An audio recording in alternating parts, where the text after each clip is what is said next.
The Cursed Crusade is a fantasy historical fiction retelling of the Fourth Cursed Crusade. It features Dens de Bale and Esteban Noviembre as protagonists as they travel all over the world on a lengthy adventure, trying to find Dens' father and remove themselves from the curse that threatens to consume them. The game has its fair share of combat both in and outside of the curse, and the combat controls are what you've probably come to expect from every other 3D brawler. There are swift attacks you can perform that are largely horizontal using square, and heavy attacks you can perform that are largely vertical using triangle. The game does, however, have a few more complex combat mechanics that elevate it a bit above the standard in some regards. For one thing, there's a heavy emphasis on locational damage. Enemies wear armor and combos strike high, medium, and low, so you can choose to remove armor from a specific part of the opponent's body before striking their flesh directly, actually killing them.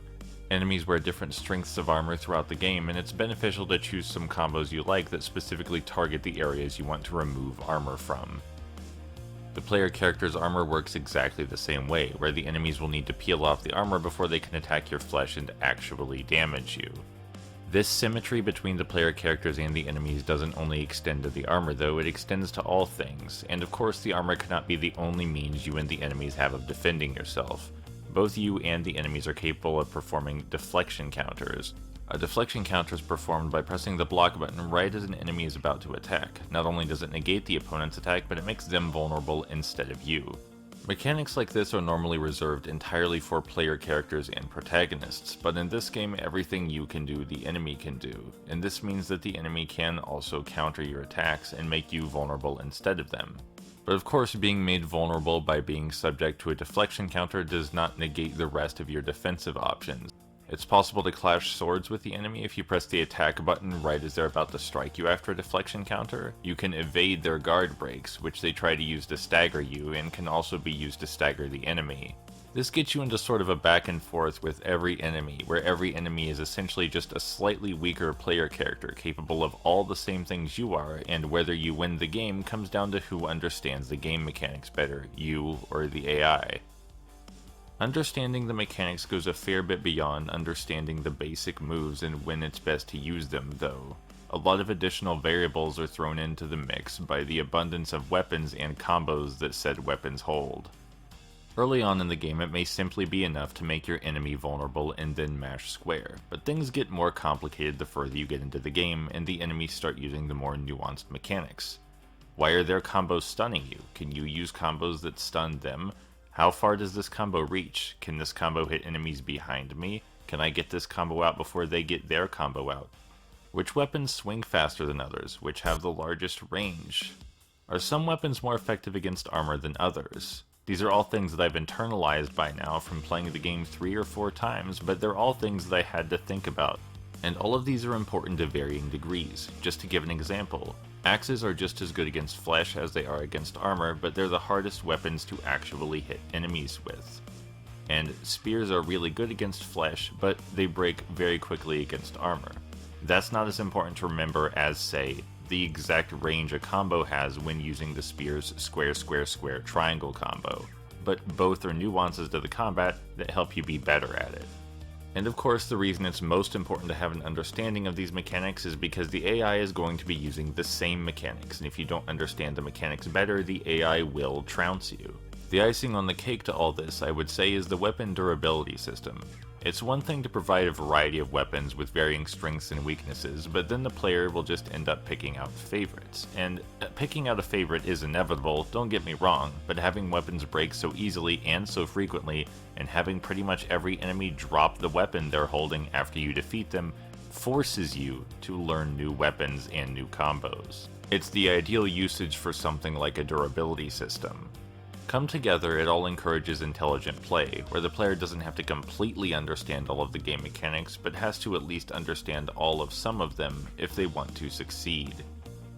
You have to be able to quickly read a situation and assess all of the threats at hand, what those threats are capable of, what weapons they're holding and how that factors into their threat, and what weapon you're holding and how it can counter the threat.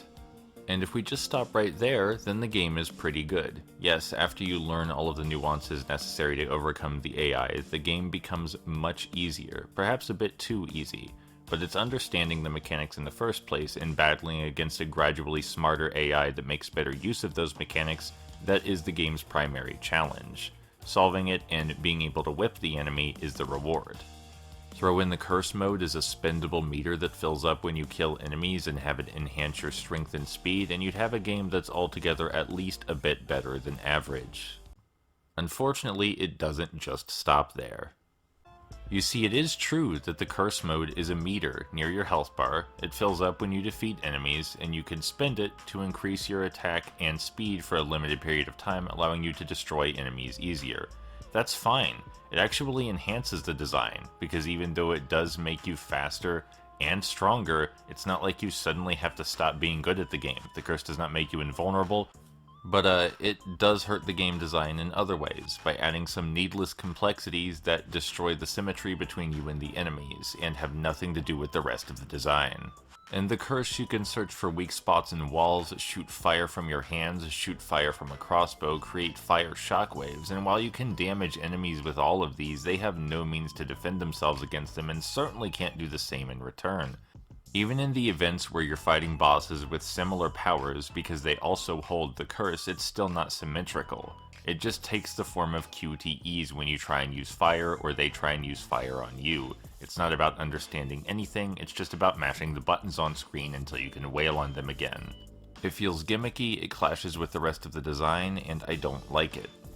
And unfortunately, there's a lot more bad. And it's of a more meaningful but also tangentially related substance. Sometimes weapons that enemies drop will just vanish into the ether. It's impossible to tell whether this is intentional because it happens as soon as they touch the ground with no animation. But if it is intentional, it's a grave mistake. The weapon durability is already low enough that there's no need to limit the player's options any further. To compound the frustration, even the weapons that do drop properly are difficult to see on the ground. They either need an aura highlighting them, or you need to be able to pick them up from a greater distance, because you have to be standing directly on top of them and they may as well be invisible sometimes. Both of those flaws completely fuck with the weapon durability dynamic. Then there are the environmental kills, which are vestigial, but largely harmless to the design if implemented properly. But here, they are not implemented properly. Whether the environmental kills properly trigger is up to some sort of dice roll that I cannot possibly begin to fathom even after 4 playthroughs of this game. But perhaps the most notable flaw, and the one farthest removed from the design, is that it's possible to get hit and die during cutscenes because all of the cutscenes are in-engine, and only sometimes is there a guarantee that the enemies will stop attacking you during said cutscenes. I was actually playing co-op when a friend died during a cutscene. Lovely. In the end, it's not as though the game is on the whole bad. But it is the case that while it has some great core design principles and well-designed, nuanced combat, focused on overcoming the AI through better understanding of the mechanics, the developers also added a bunch of additional complexities that at worst contradict the game design and at best just weigh it down a bit. When you add in the additional frustration of the game sometimes just not working properly, it becomes well below average instead of the above average that it was before this all. And I think that's a massive shame.